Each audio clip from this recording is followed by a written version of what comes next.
161차 정의당 의원총회 모두 발언 시작하겠습니다. 정의당 원내대표 직무대행 장혜영입니다. 오늘은 정의당의 21대 국회의 양심과 책임을 위한 10대 입법과제 처리 촉구 농성 13일차입니다. 21대 국회가 민생 문제를 처리할 수 있는 시간도 이제 2주밖에 남지 않았습니다. 더불어민주당과 국민의힘에 속속 새로운 원내 지도부가 꾸려졌지만 최상병 특검법도 민주유공자법도 선구제 후회수 전세사기 특별법도 여야의 입장은 평행선을 달리고 있어서 속이 탑니다.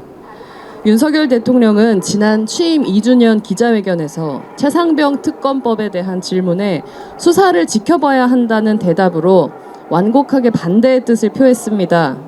정계와 언론의 많은 인사들은 이것이 최상병 특검법에 대한 거부권 행사 의중을 비춘 것으로 해석하고 있습니다.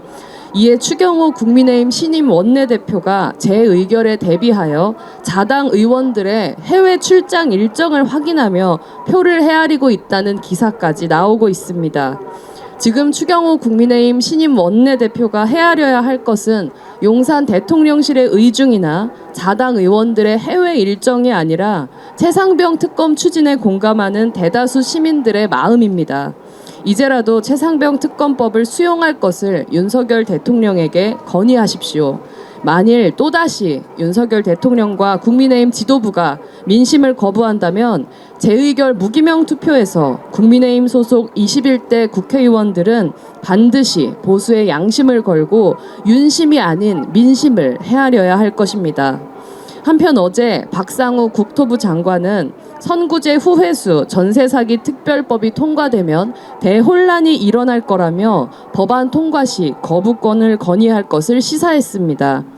피해주택 경매 이후에 권리관계에 따른 손실액을 따져봐야 피해액을 산출할 수 있다고 말하면서도 법 통과 시에 기금 손실이 1조 원이라는 등 앞뒤가 맞지 않는 숫자를 들이밀며 불안을 조장하는 한편 놀라운 망언을 내뱉었습니다. 전세를 얻는 젊은 분들이 경험이 없다 보니 덜렁덜렁 계약을 했던 부분이 있지 않을까 싶다. 정책을 덜렁덜렁해서 청년들을 사기 피해와 죽음으로 몰아넣고 방치하는 윤석열 정부의 국토부 장관이 8번째 전세 사기 피해자의 죽음이 채 2주도 지나지 않은 시점에 과연 입에 올릴 수 있는 말인가 싶습니다. 박상우 장관은 인사청문회 당시에 피해자들을 만나겠다고 했지만 반년이 지난 지금까지도 아무런 연락조차 하지 않았습니다. 그런 망언을 할 시간이 있다면 하루라도 빨리 전세 사기 피해자들을 만나서 직접 그 고통의 목소리를 경청하시기 바랍니다. 전세 사기는 집부자 감세와 안전장치 없는 정책금융을 남발하며 집값을 부양하고 갭투기를 떠받친 정부와 국회의 정책 실패로 인한 사회적 재난입니다. 구덩이로 가득한 길을 만들어 놓고 넘어진 사람 책임이라며 절대 도와줄 수 없다고 으름장을 놓는 것은 길을 닦을 책임이 있는 정부의 책무를 완전히 망각한 태도입니다. 본회의에 올라올 선구제 후회수 전세사기 특별법이 통과되고 수용된다고 해도 일부 피해자들만 지원 대상일 뿐 아직 많은 피해가 사각지대에 남아 있습니다.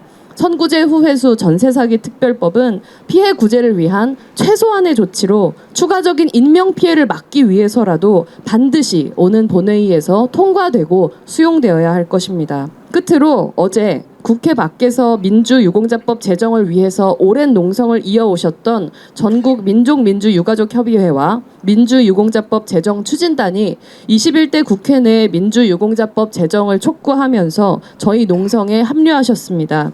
이분들께서는 민주유공자법 제정에 무려 20년을 넘게 싸워오신 분들입니다. 진작에 국회가 이 법을 통과시켰다면 연로하신 몸을 이끌고 이런 농성에 참여하실 일 자체가 없었을 것입니다.